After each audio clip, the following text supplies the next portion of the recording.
Uno que también marcó mucho al Grupo Bolívar fue la recesión del año 99 en Colombia, porque yo fui vicepresidente de ANIF en la época en que se desplomó eh, la construcción, se desplomó el sector financiero, se desplomó el PIB de la economía, tuvimos la peor recesión registrada en la historia y fue un momento donde no solamente teníamos que buscar soluciones o alternativas para que el país sufriera lo menos posible. Y yo compré mi primer apartamento en mis 20. No tenía ni idea qué impuestos tocaba pagar. Encontrar arriendo en Bogotá era imposible. No sabía que independizarse era tan caro. Sobreviví a una burbuja inmobiliaria. Me estafaron en la compra de mi primera casa. Tocó aprender de redes sociales para vender el apartamento. Se arriendan o se venden espacios para contar todo tipo de experiencias detrás del mundo inmobiliario. Este es el podcast de 100 Cuadras, con expertos del sector, invitados especiales y personas del común contando sus vivencias, anécdotas y aprendizajes. Este es el lugar donde el mundo inmobiliario cobra vida. Hola a todos, bienvenidos y bienvenidas a un nuevo capítulo de Se Arrienda o Se Vende Podcast, un espacio creado desde 100 Cuadras para contar el mundo inmobiliario a través de historias. Les damos la bienvenida a nuestra segunda temporada y arrancamos este 2025 con toda. Hoy tenemos una charla muy especial donde vamos a hablar muy de números, de perspectivas económicas, de perspectivas del sector inmobiliario y por eso traemos hoy un invitado de lujo. Antes de presentárselo, les voy a contar que él es economista de los Andes y tiene una maestría en Yale University y en Carleton University. Ahora vamos a profundizar un poquito más en cuál ha sido su trayectoria y su vida, así que quiero darle la bienvenida a Andrés Langebeck. Andrés, bienvenido a este espacio, muchas gracias por acompañarnos. Mauricio, no, a usted por la invitación, un placer estar con ustedes. Bueno, Andrés, hoy estás como el director de estudios económicos de Davivienda del Grupo Bolívar, ¿cierto? Así es. Vamos a arrancar a contar antes de entrar a ver numeritos y perspectivas económicas, vamos a contar un poquito de tu historia. ¿Te parece? Sí, claro. Entonces, bueno, arranquemos un poco con tu historia un poquito más en el ámbito laboral. Cuéntanos un poquito cuál ha sido tu trayectoria, cómo llegas a ser el director hoy de estudios económicos del Grupo Bolívar. Ahí puedes contarnos un poquito de tu estudio, qué te impulsó y ahí vamos como adentrándonos en el tema. Bueno, he tenido la fortuna de haber podido trabajar casi toda mi vida profesional como economista puro y eso, pues yo te diría que más o menos un 15% menos de los economistas que se gradúan de la universidad terminan haciendo economía pura. Entonces yo calculo el PIB, hago estimativos de inflación, miramos la balanza de pagos, una cantidad de mediciones que solamente los economistas por lo general usamos. Bueno, el tema de la inflación es más generalizado, pero buena parte de los economistas terminan siendo administradores de empresas o financieros. En mi caso particular, siempre he trabajado como economista puro, digamos, haciendo proyecciones en muchos sitios, en el sector público y sector privado. Yo trabajé en el Ministerio de Hacienda, en el Banco de la República, en Planación Nacional, por el lado del sector público. Por el lado del sector privado, trabajé en ANIF, trabajé en la Asociación Bancaria y bueno, en el grupo ya llevamos 17 años, que es mucho. Nunca pensé que llegara a durar tanto tiempo. Pero estás contento en el grupo. Mucho, claro. Bueno, entremos un poquito, vamos a irnos más atrás a ver cómo empezamos la historia.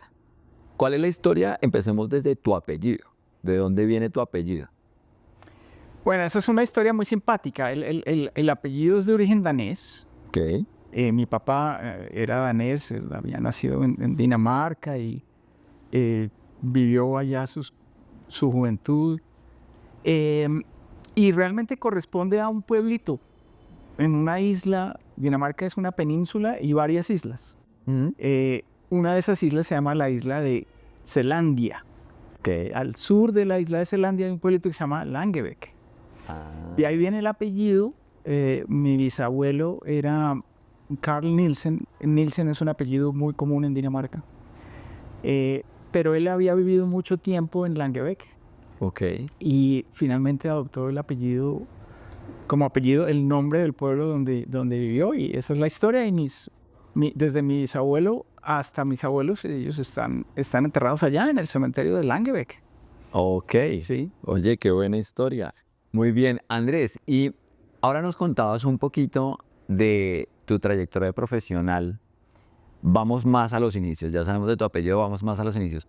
¿La motivación por estudiar economía estuvo siempre ahí? ¿Qué te impulsó? ¿Cómo nace esa intención? Cuéntanos cuándo tomaste esa decisión. Bueno, yo creo que tal vez desde tercero bachillerato, máximo cuarto bachillerato, yo tenía claro que quería ser economista. Y creo que lo que me impulsó a hacerlo era como el interés de que el país progresara más, de sacar al país adelante, de diagnosticar y dar las recetas para que el país creciera más. Y de alguna manera, en los puestos que he tenido, he tomado algunas decisiones que yo creo que sí han contribuido a eso. En algunas oportunidades he tenido el mandato de tomar decisiones de política económica. Ok. Y en ese sentido, sí pienso que, primero, el bien común por encima del bien particular. Y segundo, pues sacar adelante el país de la mejor forma posible. Eso me parece maravilloso. Tener esa responsabilidad y tomar esas decisiones en pro del bienestar de un país me parece que es algo que muy pocas personas tienen ese privilegio. De verdad, felicitaciones por eso. Tú vas a estudiar economía a los Andes, ¿cierto? Pero también sé que estudiaste en Yale y en Carleton. Cuéntanos un poquito ahí cuál es esa trayectoria en términos de los estudios profesionales. Bueno, digamos que en Colombia tenemos muy buenas facultades de economía en muchas universidades, pero yo sí tenía claro que dentro de la carrera de economista tenía que pasar por el sector público en algún momento dado. Y en ese momento la educación que daba la Universidad de los Andes estaba muy orientada hacia personas que tenían esa vocación de trabajar en el sector público por un buen tiempo. Y entonces me decidí por los Andes. Trabajé 3 años antes de irme a estudiar afuera. Apliqué a una beca de la Fulbright y tuve la fortuna de ganármela. Yo creo que sirvió mucho para esa época. Yo trabajaba con José Antonio Campo y con Armando Montenegro. Ok. Entonces sirvió mucho como referencia ponerlos a ellos como los tutores de mi trabajo. Así que finalmente me gané la beca, me fui a estudiar a Estados Unidos, fue una experiencia increíble. Volví a trabajar al sector público, trabajé en planeación nacional y al final de la administración Gaviria,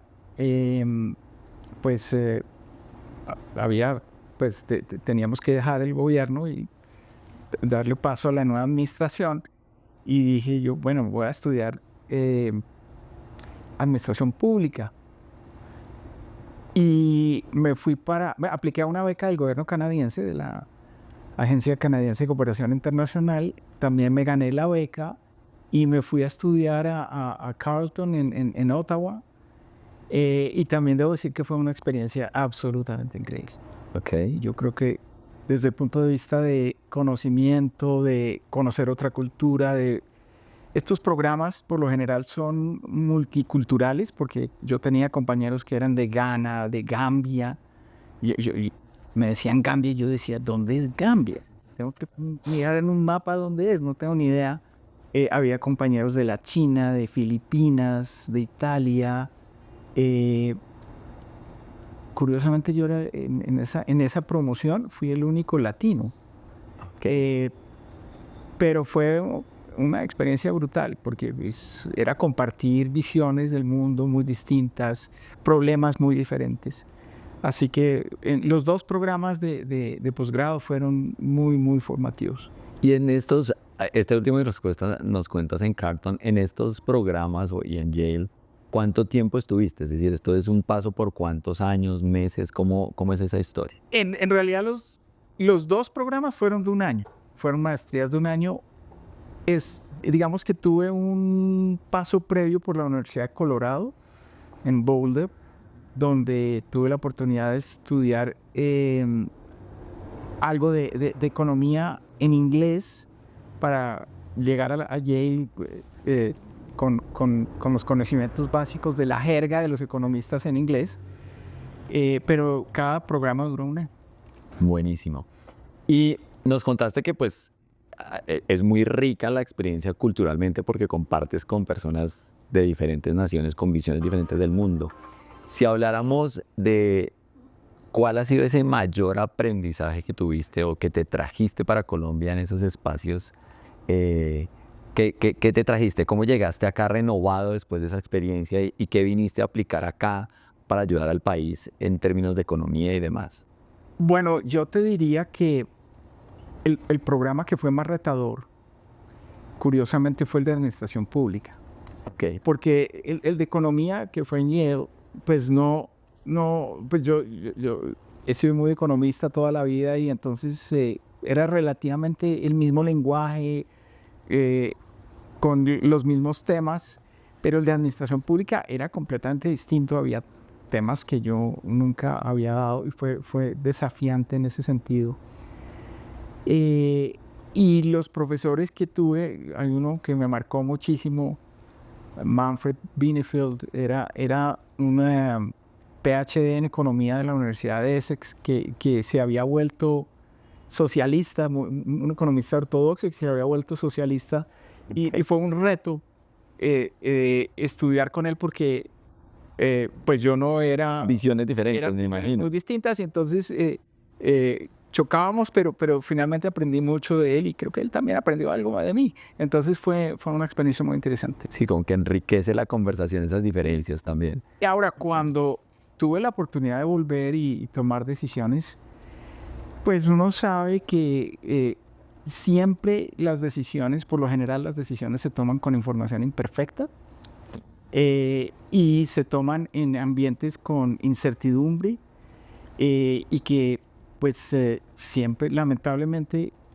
uno toma decisiones que con el sentido común muchas veces, pero eso es inevitable y bueno, es bueno saber que eso es así y conocer las limitaciones y los problemas que eso puede llegar a tener. Ok, bueno, chéverísimo, muy bueno. Oye, una pregunta. Nosotros en este podcast buscamos que las personas tengan herramientas para tomar mejores decisiones en el sector inmobiliario, pero mejores decisiones también de vida. Y seguramente tendremos muchos economistas en formación o economistas formados que nos van a escuchar. ¿Qué tips le darías a esos economistas hoy para que sigan en esa carrera de la economía? ¿Cuál es ese tip que tú les darías de oro para que ellos sigan formándose en esa línea? Bueno, yo creo que, digamos, la motivación original que me llevó a mí a estudiar economía debería estar siempre presente en un economista. Okay. Sí, es decir, buscar el bien público es muy importante, tratar de entender que podemos tomar decisiones que pueden transformar vidas es muy importante y yo creo que ese propósito debe ser como la luz, el foco que ilumina la actuación. Pero también entender que este es un proceso de permanente aprendizaje, todos los días aprendo cosas nuevas. Y eso es muy gratificante. Así que es un esfuerzo que vale la pena hacer y finalmente uno ve con alguna frecuencia que decisiones que uno tomó sirven para ayudar a otros y eso es muy bonito. Buenísimo, buenísimo. Bueno, ya fuimos a Estados Unidos, a Canadá por este recorrido. Volvamos a Colombia. Y volviendo a Colombia, de pronto en la NIF, en la asociación bancaria, ¿qué recuerdas tú como de esos retos duros que te han tocado o de esas decisiones difíciles o esos retos que en su momento, hoy seguramente los ves de una manera diferente, pero que en ese momento los viste como bien complejos de solucionar? Bueno, mira, sin duda, uno que también marcó mucho al Grupo Bolívar fue la recesión del año 99 en Colombia. Porque yo fui vicepresidente de ANIF en la época en que se desplomó la construcción, se desplomó el sector financiero, se desplomó el PIB de la economía. Tuvimos la peor recesión registrada en la historia. Y fue un momento donde no solamente teníamos que buscar soluciones o alternativas para que el país sufriera lo menos posible y tratar de empezar a reorientar al país hacia un nuevo esquema de financiación de vivienda, como finalmente se hizo, sino que desde el punto de vista incluso institucional, ANIF llegó a perder más o menos unos 18 afiliados en cuestión de 2 años. Entonces, como institución, yo también tenía que velar por la sostenibilidad de esa institución. Entonces, nos tocó tomar medidas muy duras, muy complejas, para poder seguir adelante, incluyendo bajar nuestros sueldos en ese momento. Pero bueno, finalmente la institución existe todavía y eso es un logro de muchos ladrillitos que han sido puestos en el tiempo y algún ladrillito corresponde a lo que yo hice. Muy bien, pues felicitaciones por eso. Oye, si yo recuerdo bien, esa época estuvo marcada, obviamente, tú dices, tal vez es la peor recesión que ha tenido Colombia históricamente.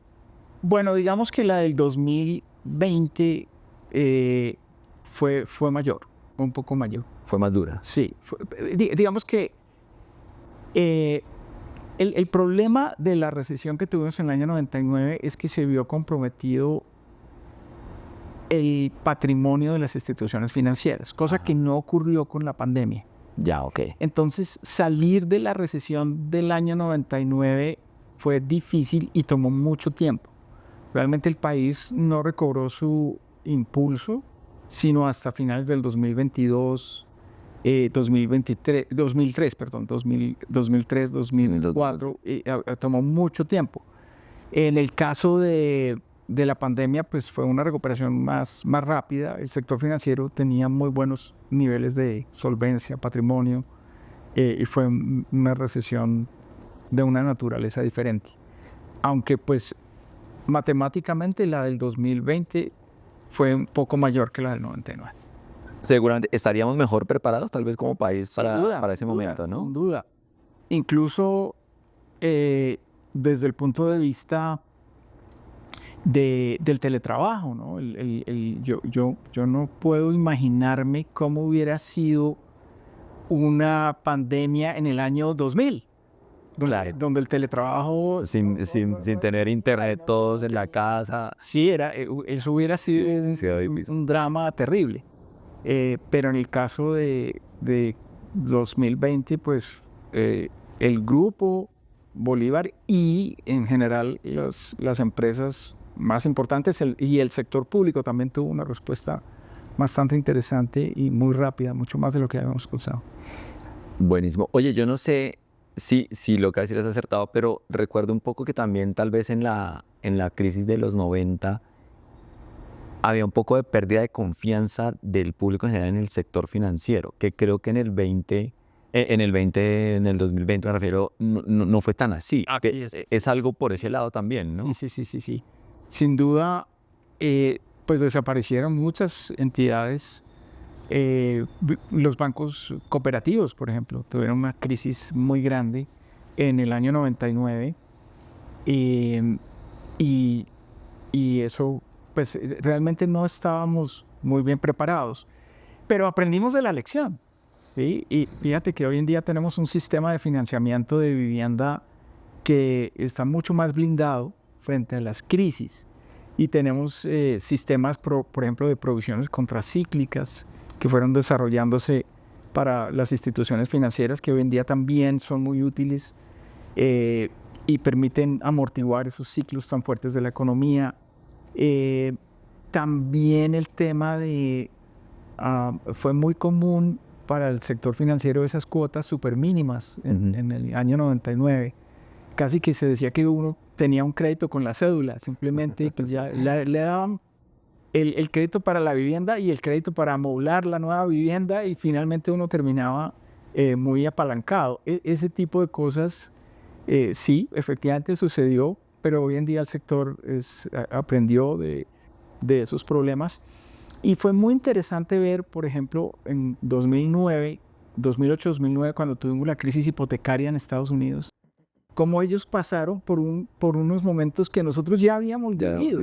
Claro. Y que nosotros podíamos, realmente si nos hubieran preguntado, nosotros hubiéramos podido enseñarles a ellos un poco cómo salir de la crisis.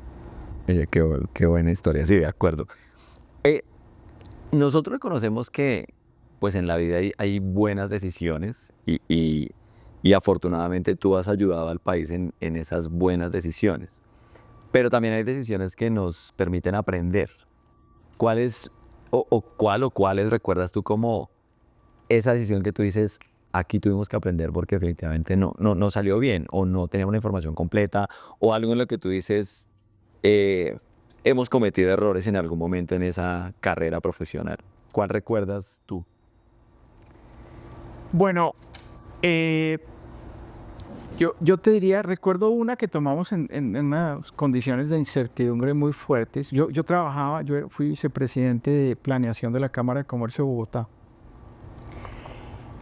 Y realmente yo no es que tuviera que hacer mucha planeación de la institución, sino lo que yo hacía era velar o proponer medidas de política para mejorar la calidad de vida de los bogotanos. Ok.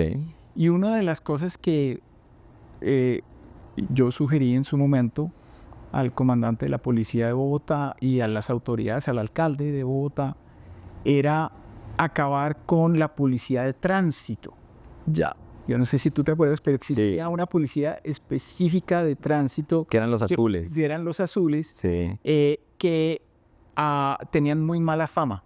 Sí. Fama de ser corruptos. De un tema de corrupción ahí detrás, sí, de acuerdo. Entonces, básicamente,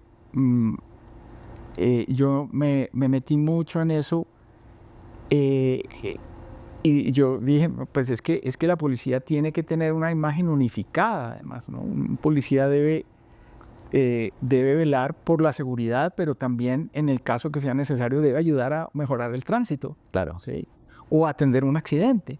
Entonces, hicimos la formulación de que debería acabarse con esa policía. Finalmente se acabó.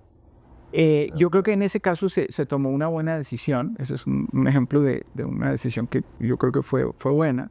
No fue perfecta porque después se vieron también problemas con el esquema, pero creo que es mejor que lo que se tenía. En el caso, digamos, de una decisión que yo ayudé a tomar, y todavía creo que pues tiene muchas cosas positivas, fue reducir los aranceles, la apertura económica.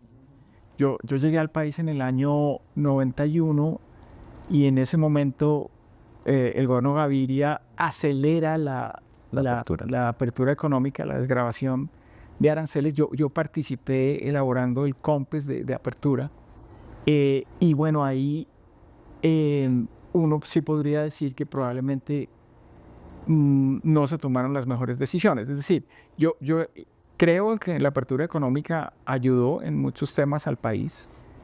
Creo que fue reivindicar al consumidor frente al productor, que eso es muy importante en términos de economía política. Pero sin duda, en algunos temas el país necesitaba haber diseñado algunas instituciones más sólidas de lo que se hizo en su momento. Yo te diría que ahí se hubieran podido hacer las cosas un poco mejor, aunque filosóficamente y desde el punto de vista, creo que era acertado. Era acertado para Colombia. O sea, deberíamos haber estado más preparados, de pronto dices tú, o Sí, instituciones más preparadas para ellas. Sí, digamos que sigo pensando, es un poco como el tema del TLC, ¿no? Con Estados Unidos. Ha pasado ya mucho tiempo y nuestra oferta exportadora pues no se ha diversificado mucho. Entonces uno dice, bueno, hicimos la apertura tratando de que el país creciera más, de que tuviéramos oportunidades de acceso a mercados tan importantes como el de Estados Unidos, pero en la práctica no se ha logrado. Sí, de acuerdo. Entonces tenemos que hacer una reflexión de por qué no se logró eso. y creo que sí, es uno de los temas donde yo te diría, efectivamente, probablemente nos faltó pensar las cosas mejor para hacerlo todavía mejor. Bueno, son lecciones aprendidas al final. Sí. Andrés, una trayectoria increíble, de verdad. Vamos a entrar un poquito más en el sector inmobiliario. Y dada toda esta trayectoria y todo tu conocimiento, quisiera que le contáramos un poco a la audiencia cómo desde tu perspectiva ves, digamos que el futuro de la economía en los próximos 5 años. ¿Qué se ve siendo hoy o empezando el año 2025 de acá al 2030 desde tu perspectiva? ¿Qué ves que viene para Colombia?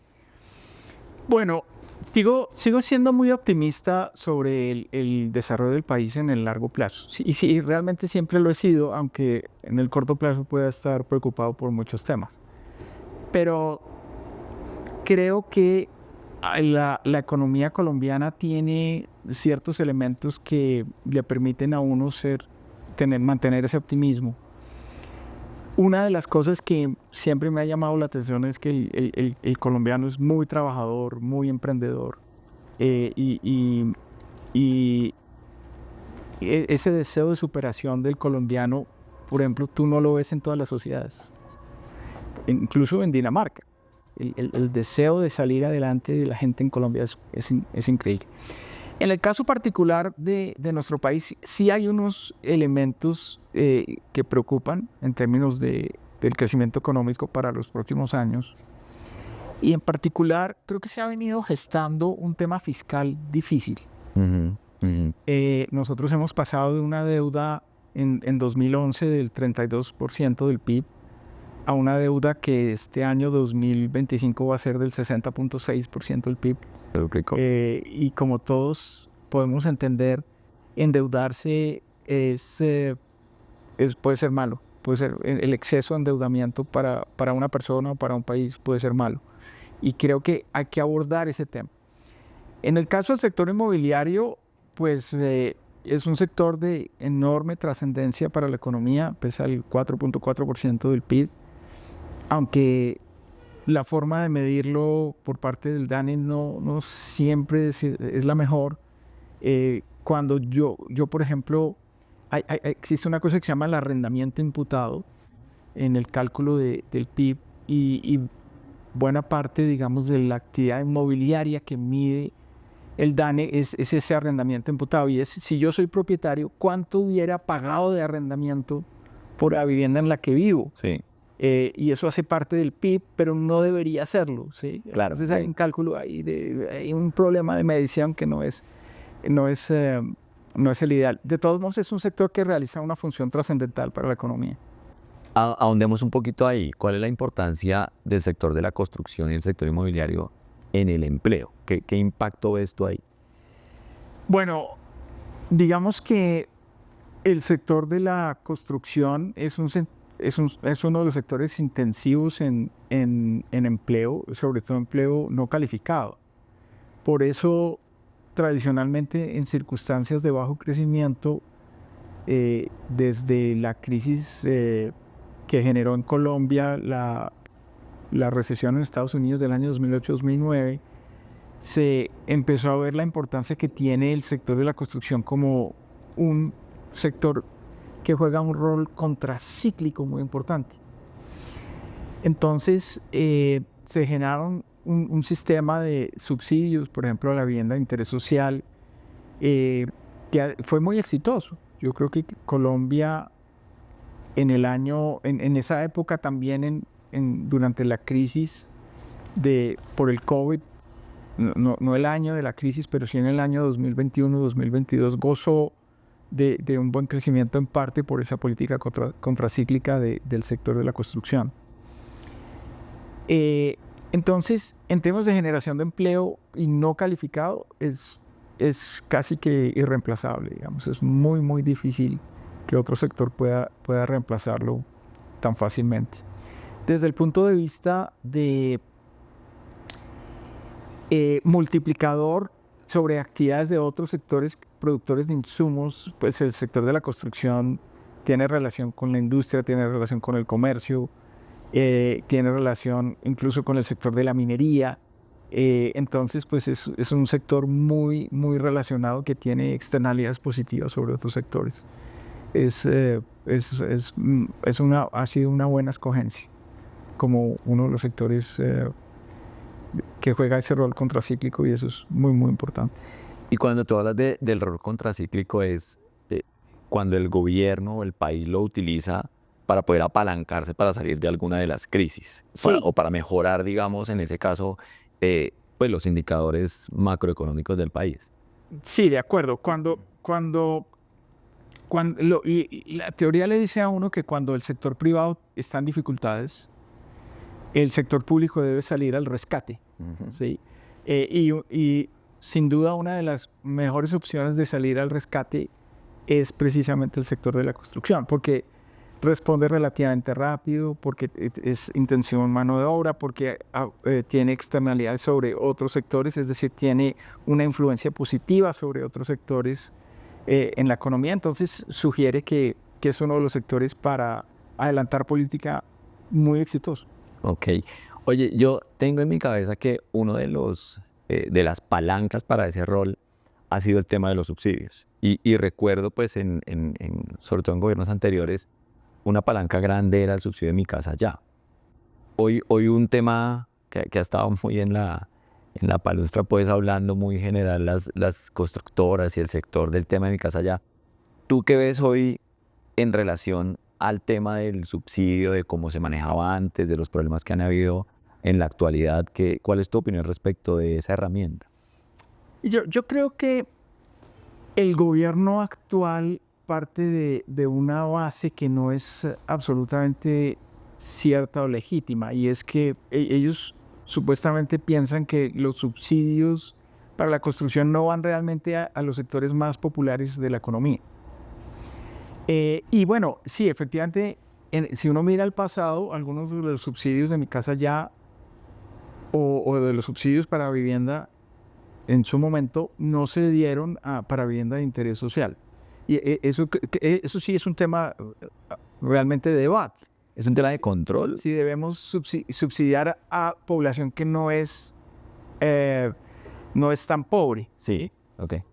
Pero digamos que esa forma de pensar es un poquito miope, porque cuando uno llega, por ejemplo, a hogares que ganan 4 salarios mínimos, que yo entiendo, no son los más pobres, de todos modos tú estás generando un efecto dinámico sobre el sector inmobiliario que es muy importante, porque ese hogar que recibe un subsidio y que puede mejorar cualitativamente significativamente su vivienda, ¿sí?, libera una vivienda. Ese hogar vivía en algún sitio. Entonces, tú estás generando realmente no solamente un mejoramiento para esa población, sino estás liberando una vivienda probablemente de calidad inferior, que de todos modos es útil para la sociedad. Claro. Para algún hogar que no tenía una vivienda y que para ellos esa vivienda que libera a quien recibe un subsidio va a ser una mejora de la vivienda. Entonces hay un elemento en cadena, ¿sí?, que le permite de todos modos llegar a la población finalmente de menores ingresos, ¿sí? Y lo otro es que sí, el déficit cualitativo de vivienda en Colombia sigue siendo muy grande. O sea, hay muchos hogares, muchas, digamos, viviendas que no tienen las condiciones óptimas para un adecuado desarrollo y del hogar. Entonces, me parece que sigo defendiendo que es exitoso y que pues ojalá en algún momento podamos recurrir nuevamente a ese esquema. Probablemente sí es materia de debate si los subsidios deben ir hasta qué límite. Yo entiendo que eso es legítimo.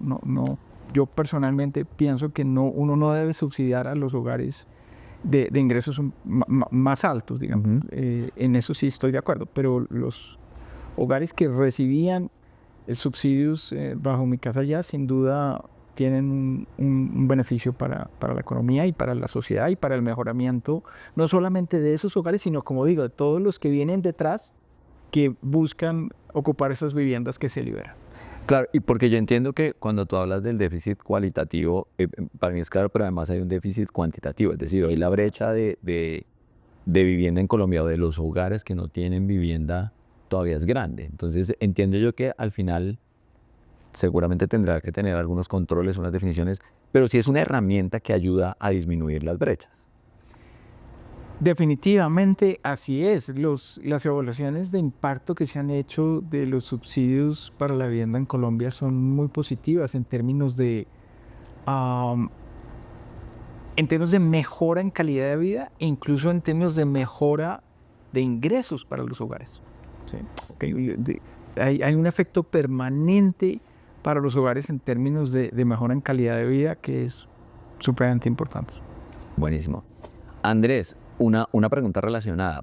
En Colombia, el general de las personas compran vivienda, pues normalmente la cuota inicial, apalancados en una de estas herramientas, pero el financiamiento, o el resto más bien apalancados en financiamiento. Nosotros hemos visto un cambio en la dinámica de las tasas de interés. Venimos de años donde hubo tasas de créditos hipotecarios mucho más altas. Han venido reduciéndose, pero también estabilizándose. ¿Cuál es tu perspectiva al respecto de las tasas de interés, de la dinámica que han tenido en los últimos años? Y también un poquito, ¿qué crees que viene hacia adelante? Sí, yo te diría que hay dos elementos en el comportamiento de las tasas de interés en los últimos años en Colombia, que hay una tendencia, digamos, que es compleja, y no solamente en Colombia, podemos referirnos un poco también a Estados Unidos. Y hay un elemento más de corto plazo que es la política monetaria del Banco de la República. La política de incrementar las tasas en el año 2021 y 2022 y 2023 fue necesaria porque tuvimos un exceso de gasto en la economía, había que reducir ese gasto y por lo tanto se incrementaron las tasas y estamos en un periodo de reducción de esa política que fue muy exitosa para reducir la inflación, reducir desequilibrios externos e incluso, mejorar las condiciones de sostenibilidad fiscal en Colombia.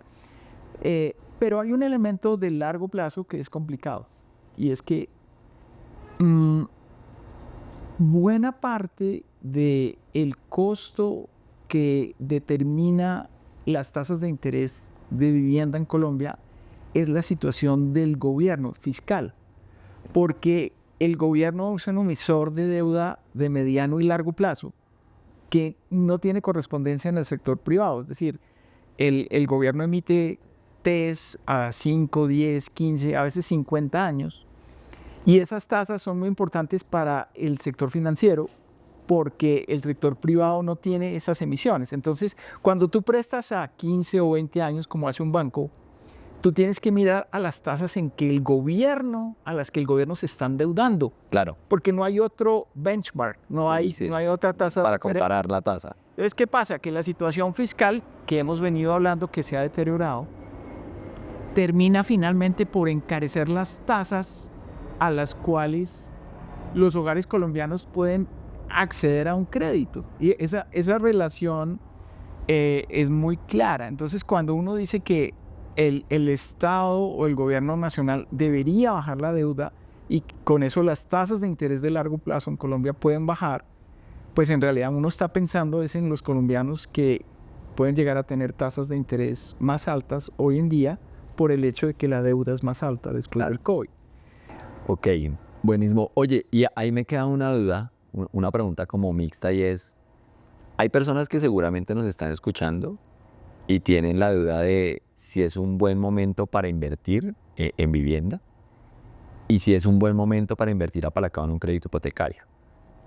¿Cuál sería tu recomendación en este momento para esas personas que lo están pensando? Ok, yo creo que la pregunta es súper relevante. Por fortuna, los datos que han venido saliendo, yo he dicho que es un buen momento incluso desde que las tasas de interés eran altas. Porque mi argumento era, la gente debe pensar no en la tasa vigente actualmente cuando tú empiezas a comprar una vivienda, sino la tasa que vas a tener cuando empieces a pagar el crédito. De acuerdo. Las dos tasas son diferentes. Sí. Porque sabíamos que la economía colombiana empezaba su ciclo, su fase descendiente de tasas. Y bajo esa perspectiva decíamos, compre ya, porque en el momento que usted reciba el crédito, las tasas de todos modos... Eso sigue siendo vigente, ¿sí?